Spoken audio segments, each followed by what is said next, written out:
బోగోలు మండలం కడనూతుల గ్రామంలో గల రామిరెడ్డి సుబ్బరామిరెడ్డి ఇంజనీరింగ్ కళాశాలలో అంతర్జాతీయ మహిళా దినోత్సవం ఘనంగా నిర్వహించినట్లు కళాశాల ప్రిన్సిపాల్ డాక్టర్ పివిఎన్ రెడ్డి తెలిపారు.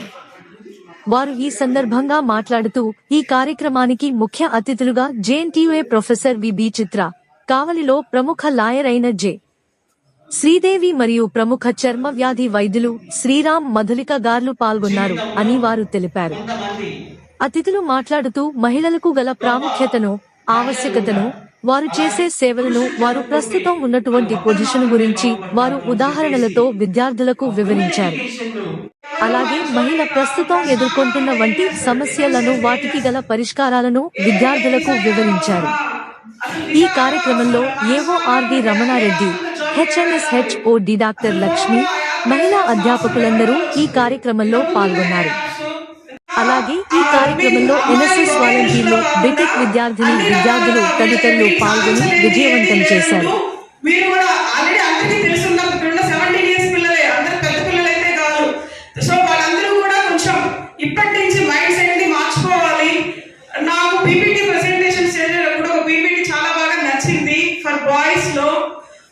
ఫస్ట్ త్రేతాయుగంలో ఎవరు యుగాల గురించి చెప్పారు. సో యుగాల గురించి చెప్పినప్పుడు రామాయణంలో సీతను కాపాడడానికి రాముడు వచ్చాడు. మహాభారతంలో ద్రౌపదిని కాపాడడానికి కృష్ణుడు వచ్చాడు. కలియుగంలో మహిళని కాపాడడానికి ఎవరు కూడా లేరు. మహిళే కాపాడుకోవాలంటే కావాల్సిన శక్తి కావాలి, దానికి సరిపడేటటువంటి చదువు కావాలి. అన్ని రకాలుగా ముందుంటేనే తను మాన్స్టర్స్, కలియుగంలో ఉండే వాళ్ళందరూ కూడా డిఫరెంట్ మాస్టర్స్ ఉన్నాడు. ఏ రాముడు రాడు, అలాగే ఏ కృష్ణుడు రాడు.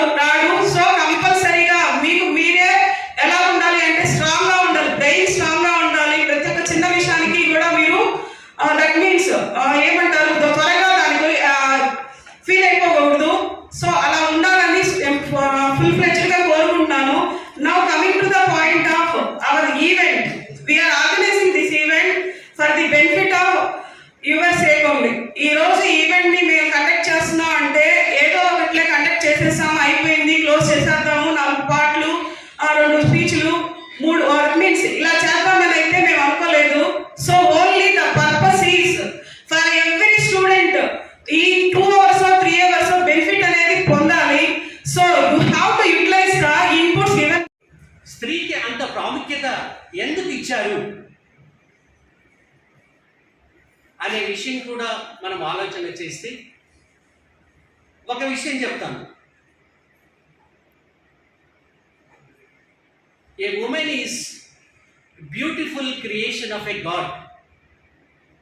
ఏ woman is a beautiful creation of a god. ప్రపంచంలో ఉన్న ప్రతి వ్యక్తి ఎంత గొప్పవారైనా సరే ఒక స్త్రీ యొక్క గర్భం నుంచి జన్మించినటువంటి వారే. కాబట్టి దేవుడు ఈ స్త్రీని క్రియేట్ చేయడం జరిగింది. మనందరికీ తెలుసు, ఒక స్త్రీనే మనందరికీ కూడా మొట్టమొదటి గురువు. తర్వాత స్త్రీకి ఎవరికీ లేనటువంటి కొన్ని మంచి లక్షణాలు ఉన్నాయి. ప్రేమించడం, ఓపిక, క్షమించడం, ఇలాంటి లక్షణాలు పురుషుల్లో ఎక్కడ కనపడదు. వీళ్ళకి ఎక్కువ పాలు ఉంటాయి. అందుకనే ఈ స్త్రీ ప్రత్యేకం. ఆమెను మనము గౌరవించాల్సినటువంటి అవసరం ఉంది. ఇంకా చూస్తే స్త్రీ అనే మహిళ మల్టిపుల్ రోల్స్ ప్లే చేస్తూ ఉంది. అంటే మనం చూసాం, మన ఇళ్లలో కూడా చూసాం. ఇంటి పని చేస్తుంది, వంట పని చేస్తుంది, పిల్లలను చూసుకుంటుంది, ఇంట్లో ఉన్న పెద్దలను చూసుకుంటుంది, అవసరమైతే ఉద్యోగం కూడా చేస్తుంది. సో ఎన్ని పనులు చేస్తూ ఉంది. కాబట్టి తప్పకుండా మనము స్త్రీని గౌరవించవలసినటువంటి అవసరం ఉంది. మనం చాలాసార్లు పత్రికలలో చదువుతూ ఉంటాం, స్త్రీ లేకపోతే జననం లేదు, స్త్రీ లేకపోతే గమనం లేదు, స్త్రీ లేకపోతే సృష్టిలో జీవం లేదు. ఇది అక్షరాల నిజం. మనం ఆలోచన చేస్తే ఇది అక్షరాల నిజం. ఒక స్త్రీ తల్లిలా లాలిస్తుంది, చెల్లిగా తోడుంటుంది, భార్యగా బాగోగులు చూస్తుంది, కుటుంబాన్ని మొత్తం పోషిస్తూ ఆ భారాన్ని మోస్తూ సర్వం త్యాగం చేస్తుంది. కాబట్టి మనము స్త్రీని గౌరవించాల్సినటువంటి అవసరం ఉంది. అయితే